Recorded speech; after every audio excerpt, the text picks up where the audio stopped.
चलिए अब स्टार्ट करते हैं हम लोग क्लास 11 का ट्रिग्नोमेट्री चैप्टर, ठीक है। और ये अब जो है क्लास 11 का हम लोग फुल्ली फॉलो करेंगे आरडी से, ठीक है, क्लास 11th एंड 12th के लिए, ठीक है। और अगर फिर आईटी मेंस के लिए देखेंगे तो कुछ अदर्स बुक भी हम लोग शुरू करेंगे, लेकिन कॉन्सेप्ट कुछ ऐसा दिया जाएगा जिससे हर बुक का क्वेश्चन तुमसे बन जाए, ठीक है ना। तो सारे क्वेश्चंस आरडी शर्मा के हम लोग फॉलो करेंगे और थ्योरी कॉन्सेप्ट हर बुक का भी हम देखने की कोशिश करेंगे, ठीक है।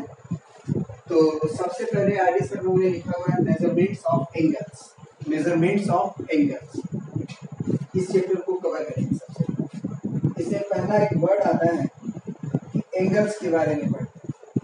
तो बहुत सारे बच्चा जो एंगल्स के बारे में पढ़ा हुआ है वो लोग ये पढ़ा हुआ है, या फिर हम आपसे अगर अभी पूछें कुछ देर रुक के तो आप बोलोगे कि दो जो लाइन है उसके बीच के जो झुकाव है उसको एंगल बोलते हैं। ठीक है, वो सही है, किसी हद तक सही है, लेकिन वो करेक्ट डेफिनेशन नहीं है।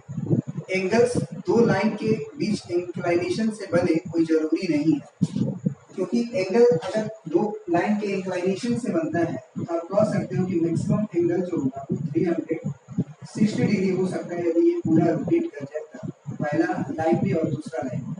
लेकिन एंगल 360 डिग्री से ज़्यादा भी, 1500 डिग्री से का भी है ना, और 720 डिग्री का भी। तो इस तरह से एंगल को डिफाइन करना कि दो एंगल्स के दो लाइंस के बीच में जो एंगल बनता है, बेंड होता है, उस अमाउंट को हम लोग एंगल बोलते हैं, गलत। एंगल्स का डेफिनेशन हम देखें कि when an initial ray is rotated, रे तो समझते हैं, रे अगर आप नहीं समझते हैं तो समझिए कि रे में क्या होता है कि a line which has a fixed point and other terminal is going on, जाता है। मतलब एक ऐसा लाइन जिसका एक एंड फिक्स, एक लाइन जिसका एक एंड फिक्स हो दूसरा एंड फिक्स नहीं हो तो उसे रे कहते हैं, ठीक है। तो रे आप समझ गए, है ना। अब क्या है कि इसमें ये बोला जाता है कि ये जो रे है अपने एंड पॉइंट्स के अबाउट जितना घूमता है, जितना रोटेट करता है, उससे एंगल जनरेट होता है। तो ये रे मान लीजिए अपने एंड पॉइंट के अबाउट ऐसे करके इधर घूम गया, ऐसे ये इधर की तरफ चला गया, तो ये जो अमाउंट हुआ यही एंगल थीटा है। अब ये इनिशियल रे हुआ और ये फाइनल रे हुआ, या टर्मिनल रे, और इसे हम लोग बोल सकते हैं इनिशियल। तो रे तो एक ही था, वो अपने एंड पॉइंट के अबाउट घूम गया, ठीक है ना, अपने एंड पॉइंट के अबाउट घूम गया। अब वो घुमाव दो बार भी हो सकता है, जैसे एक बार पूरा घूम के फिर एक बार घूम जाए, तो उस तरह से हम बोलेंगे कि रे तो यही आएगा, लेकिन ऐसा हम दिखाएंगे कि एक बार पूरा घुमा था फिर यहाँ है। तो अगर आप इस अमाउंट को थीटा बोल रहे हो, ये भी अमाउंट अगर आप थीटा ले रहे हो तो ये 360 डिग्री, इस थीटा का वैल्यू जो होगा हम बोल सकते हैं कि ये जो थीटा का वैल्यू होगा वो 360 डिग्री प्लस थीटा होगा।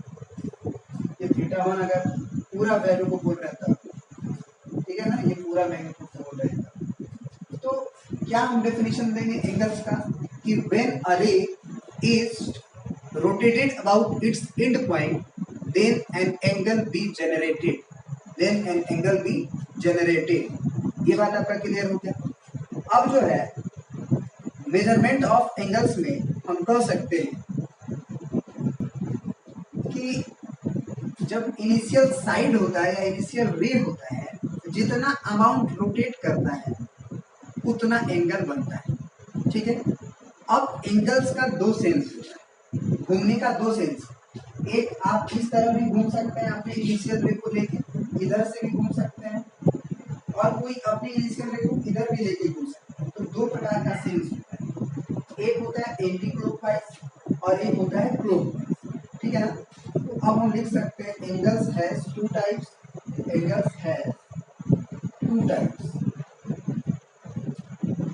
पहला हो गया आपका पॉजिटिव एंगल, और सेकेंड हो गया आपका नेगेटिव एंगल, ये सारा आपका डेफिनेशन आर डी शर्मा में दिया हुआ है, आप लिख सकते हैं। बस यहाँ आप समझ लीजिए कि क्या कहा जा रहा है। पॉजिटिव एंगल्स के लिए क्या करना होगा कि जो इनिशियल रे है उससे आपको एंटी क्लॉकवाइज में घूमना होगा। आपको एंटी क्लॉकवाइज और क्लॉकवाइज समझाना है। जैसे 12 है, 3 है, 6 है और 9, ये घड़ी होता है। 12 बजने के बाद 3 बजता है, 3 बजने के बाद 6 बजता है, 6 बजने के बाद 9 बजता है, ऐसे ही घड़ी चलता है। इस डायरेक्शन को हम लोग बोलते हैं क्लॉकवाइज। और इसी का अगर हम एंटी हो जाए, इसी का अगर हम एंटी हो जाए ऐसे उल्टा, सॉरी अभी ये सीधा ही उल्टा हो जाए, ऐसे हो जाए कि हम इस तरह घूम रहे हैं। घड़ी जैसे 12 3 6 चल रहा है, हम 3 12 9 6 है, तो इसको हम लोग बोलते हैं एंटी क्लॉकवाइज। Anti clockwise.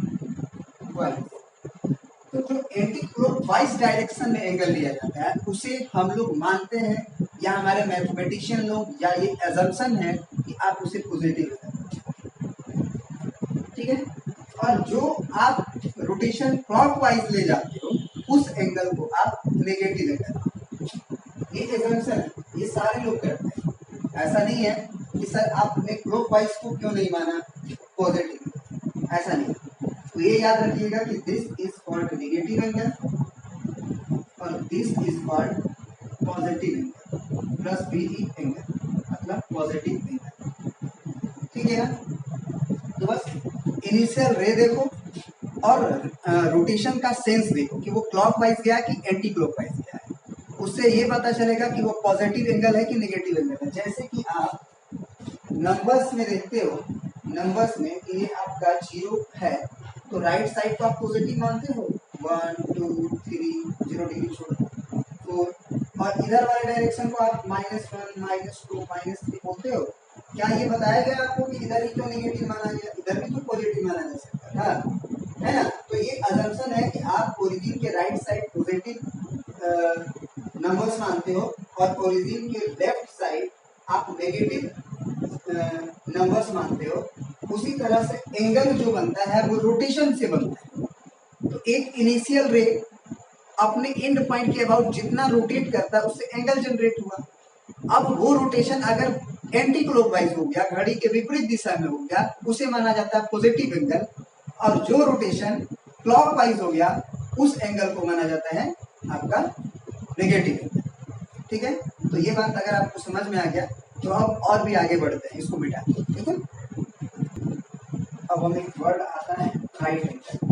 सब लोग जानते हैं कि राइट एंगल क्या होता है, लेकिन इसको आप मैथमेटिक्स में समझने की आप समझिए कि जो एक सर्कल होता है उस सर्कल का क्वाड्रेंट, सर्कल का आप कह सकते हैं कि क्वाड्रेंट, ठीक है, सर्कल का क्वाड्रेंट। तो अब सर्कल का क्वाड्रेंट कैसे डिफाइन होता है, एक सर्कल को हम बनाते हैं तो एक रे अपना एक सर्कल को पूरा रोटेट करता है, तो एक क्वाड्रेंट, क्वाड्रेंट मतलब चौथा हिस्सा, कैसे, this is called right angle, this is called right angle. अभी जानते हो दिमाग में आपका बैठा हुआ है एक राइट एंगल, ठीक है। अब वो होता है क्वाड्रेंट किसे कहते हैं, तो पहले ये समझ तो कि क्वाड्रेंट जो होता है वो आप 8th क्लास में भी जानते हो और अभी भी जानते हो।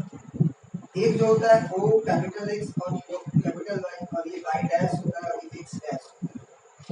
तो ये जो क्वाड्रेंट है उसे हम लोग नाम देते हैं फर्स्ट क्वाड्रेंट,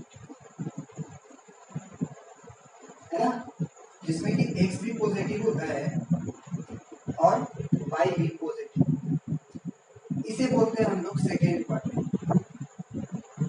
देख लेना अपना पूरा सेकेंड क्वाड्रेंट। इसी में एक्स क्या होता है कि निगेटिव हो जाते हैं एक्स, और वाई जो होता है वो पॉजिटिव ही रहता है क्योंकि हम ऊपर ही हैं। ये होता है आपका थर्ड क्वाड्रेंट, इसमें एक्स भी निगेटिव होता है एंड वाई भी निगेटिव, और ये होता है आपका फोर्थ क्वाड्रेंट, जिसमें एक्स तो पॉजिटिव होता है क्योंकि राइट साइड में है, लेकिन वाई आपका निगेटिव होता है क्योंकि आप नीचे डाउनवर्ड, तो दिस इज कॉल्ड क्वाड्रेंट, ठीक है।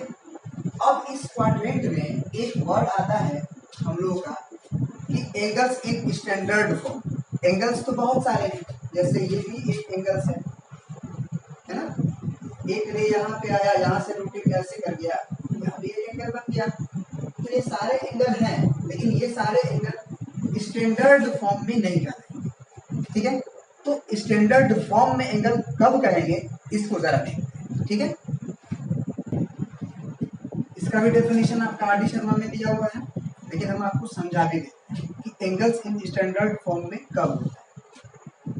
जब हम बोले थे कि एक रे के एंड पॉइंट्स के अबाउट घूमने से एंगल बनता है, तो स्टैंडर्ड फॉर्म में एंगल कब करते हैं, जब उस रे का एंड पॉइंट ओरिजिन पे, हमारा जो आप जानते हैं कि एक्स एक्सिस वाई एक्सिस होता है, तो जो एक रे है उसका एंड पॉइंट ओरिजिन पे हो, और जो इनिशियल रे है या इनिशियल साइड है वो पॉजिटिव एक्स एक्सिस पे, वो कहाँ हो, पॉजिटिव एक्स एक्सिस, मतलब कि यही पहला रे हुआ इसी के ऊपर, और ये अब रोटेट करके एंगल जितना जनरेट कर देगा उसे हम लोग बोलेंगे कि this angle are in the standard form, चाहे वो क्लॉकवाइज हो चाहे वो एंटी क्लॉकवाइज।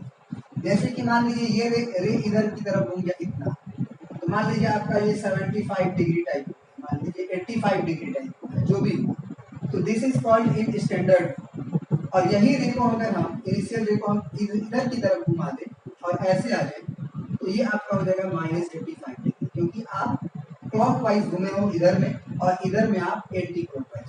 तो आपको बताए थे एंटी क्लॉकवाइज मतलब घड़ी के विपरीत दिशा में, 3 के बाद 12 पे गए हैं, और यहाँ 3 के बाद 6 की तरफ जा रहे हैं, तो ये हो गया नेगेटिव, और ये हो गया क्लॉकवाइज डायरेक्शन।